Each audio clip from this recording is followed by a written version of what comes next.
ACEOs, art cards, editions and originals. Now I've made a couple of videos about these. The first was making these ones here that I did in acrylic paint, and the second was my update on trying to sell them on eBay, and I wasn't successful, but I did say I was going to try and make some more, so that's what we're going to do today. And then I think rather than try and sell them on eBay, I'll put them on my folksy store, which is like a UK Etsy, and I'll get back to you after a month or two on how those ones have done and whether I've managed to sell them there. But I think for today's ACEOs, I've cut some here, so they're 2.5 by 3.5 inches, and they are sort of just artist trading cards, a way for you to buy art at an affordable price and trade and swap or whatever you want to do with them. And also it's a nice way for me to practice techniques as well without committing too much to something too large. So in that vein, I've decided to try watercolours today. I found under the bed this like 12-year-old paint set, 75% off, £4.49, and it came with 12 acrylics, 12 oils and 12 watercolours. Now I have not done watercolours since I was maybe about 12 years old, so that is a very long time ago, trust me. And so I thought I'd try it today. So as we do this, here I've got my 3 blanks. This is from watercolour paper. It's cotton, this one, and it is 300 GSM. Just got it off Amazon. You know, it's nothing spectacular, quite reasonably priced. Nothing too exotic. You can definitely buy some really interesting and exciting papers. But I thought I'd stick with that. Nice and easy, nice and simple, and I am going to try and make a similar sort of landscape scene to the ones I did here in acrylic, but with watercolours. So it's just going to be a bit experimental, and I think the way I'm going to do it is by trying to make blooms. So that's when you have, as far as I understand, I am definitely no expert, when you have maybe a pool of water and then you put your watercolour in and then it spreads to where the water is and creates a bloom. Now I'm going to do it, because I never like to do things particularly in a straightforward fashion, I'm going to dip it into some water, the whole piece of paper. And I'm going to totally soak it. I'm not going to tape it down because I feel like that's going to get a bit fiddly, where if I tape it down because it's small and then I tape it and then it's going to peel off and everything. So I thought, right, what I'll do is I'll just soak the whole card, try and make some blooms that way, and maybe make like a gradient of some kind and then put some kind of detail in the middle on a horizon or something like that. Maybe a bit like this one. So we'll see how we go. So I'm pre-soaking here one of my cards, and then I'm going to, once that's wet, which it kind of is now, and there's 2 sides to this. I'll put it on this side. We're just going to put it down so it's really wet, and then I'm going to pick some colours. I'm a big fan of yellow, so we'll start with that. Now what goes well with yellow? I think I'll go with nothing too dark, and then I can try and do something dark on the horizon in the middle to create a sort of feeling of depth, even though it's going to be not very perspective driven. So let's go green. I've not got a lot of colours to choose from, to be fair, and also these are very old and may be totally destroyed. That one feels crunchy, so we'll give that a miss. This one's squidgy, so that's potentially a good sign. I was thinking of investing in some watercolours, but I've got so many other art supplies, it's easy to just keep buying and buying and buying things, and you know, there's so many other things I could be doing that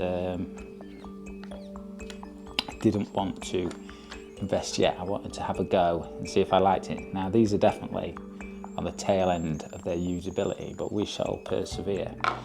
Right, so I think for that I will need a bit of water, and I'll use this sponge and then dab that on at the bottom and see if it'll bloom up towards the top.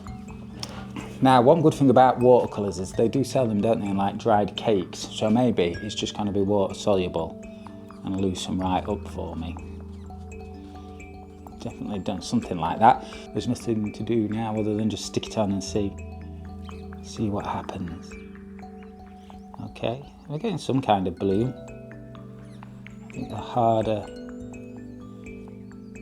I push, the more it will sort of move up into the water. Let's try and create a bit of texture there. Sap green, sap bone dry. I mean, that really is beyond use. Okay, we've got some violet. That feels kind of workable. Let's put that over here. Yeah, that's workable. So let's see if we can get that on into the green and mix it up a bit, create a bit of a more interesting colour.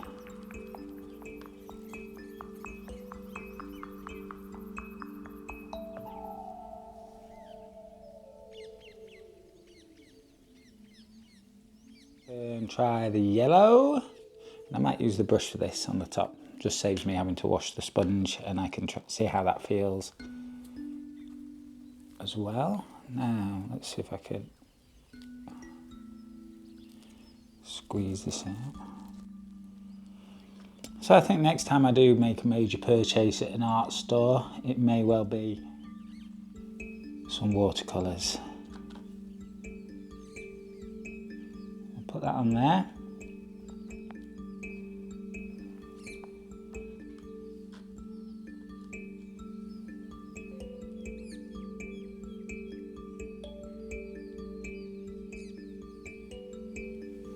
Okay, some of the violet on the bottom, mix it in with the yellow, try and create some other colours. They're a bit different from the one before. Yeah, that's made it a little bit more kind of purpley. Took some of the blues out. Alright, and then in here, it's certainly a bit not the cleanest colour in the world, that's okay, it's kind of a grey, quite like it. Let's put something here, like that. Start doing something like it might be a cloud. Try and squeeze some of the blue out on this. Now this is me all over to start making a video about watercolours with 12-year-old watercolours that are clearly well past the best. But it's looking not too bad. Quite a nice blue. Well, if nothing else, this is going to show that you really can do art with just about anything that you've got around, lying around.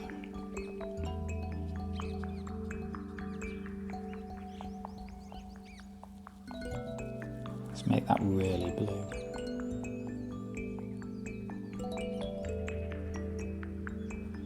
It's interesting how pushing the sponge on pushes the water and can separate the paint away.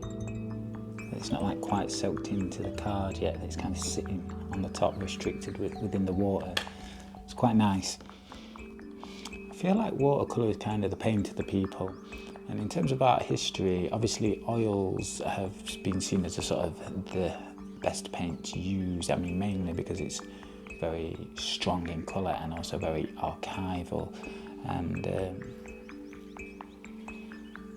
but I feel like people always like watercolour. When you tell people that you do painting, they always go, oh, watercolour. That's always they never say, they might ask oil, but they kind of assume that oil's a bit difficult, so that most people don't do it.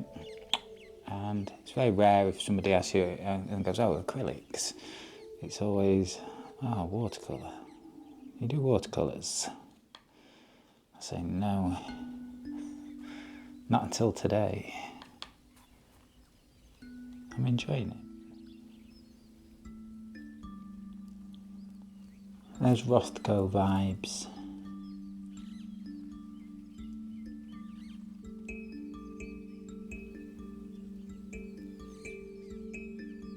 So I've been letting the watercolours dry for a bit, and the puddles on the top have sort of dried off, or I've poured them off a bit. And while I was doing that, I started dabbed some of the areas with this tissue as well, and that sort of pulled off some of the paint, made quite an interesting effect.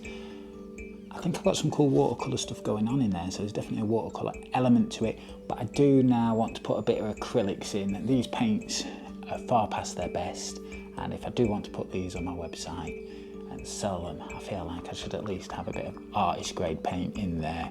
So I think primary cyan will be nice with these blues. Let's just put a little straight on the board there, and we can get our brush straight into that. And then we might do some blade techniques like we did on these as well.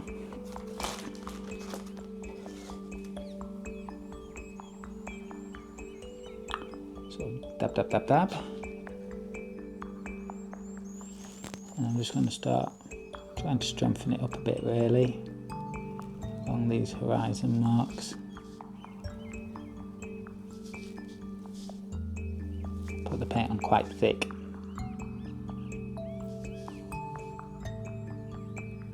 You can really water acrylic down if you want, and I think they are pretty similar to watercolours. Maybe we'll try that one day. A paint off between watery acrylics and watercolours. Something tells me that like a really watery acrylic can sometimes look a bit grainy. And the one thing I am liking about ACEOs is that you can just practice your techniques. You've not committed to anything massive. Let's pull some yellow across the top. There we go. We're getting to the end of that.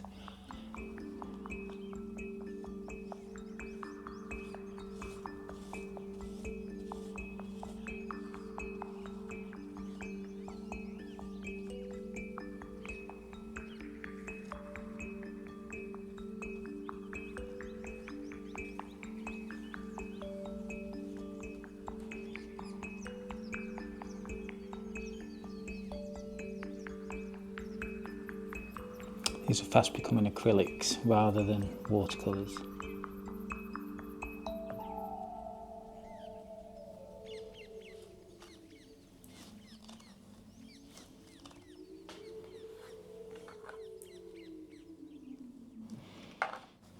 Put some heavier yellow on now, at a bit of an angle.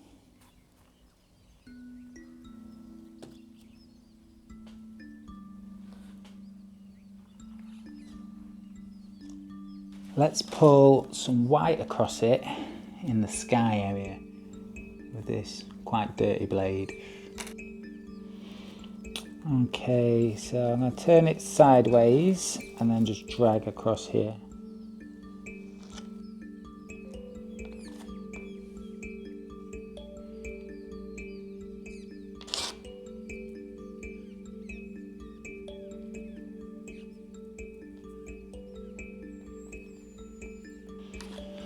Get a bit of fingerprint action on at the bottom. Now I have a little bit of gold paint here. I feel like I could wreck it or I could improve it. I'm going to put a little bit on somewhere on each one.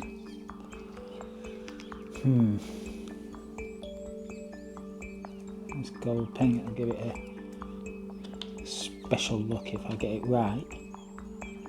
Don't want much, I don't think. A bit down there where my fingers are.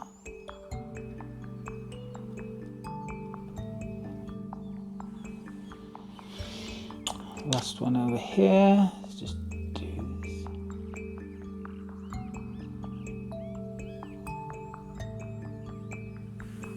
Like that.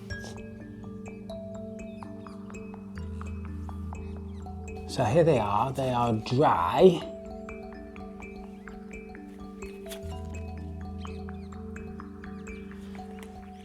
I have decided not to put a border on like that with a pen. I think it might just make it look a bit worse if anything. But let me know in the comments, what do you prefer? Do you prefer borders, the white border, a black border? I've seen some people do gold. Let me know what you think so I can decide in the future, borders or no borders. So I think I'll sign and title these on the rear. They're a little bit dirty, maybe I'll stick some paper on the back to make it look a bit cleaner. have a think about that. So I'll put them on my Folksy store for this and try and sell them, maybe as a 3, as a triptych. I've had some great comments about how other people have been doing their ACEOs and where they sell them and stuff like that, and I'm certainly going to look into their recommendations, so thank you for that, and I'll keep you updated. See you next time. Bye.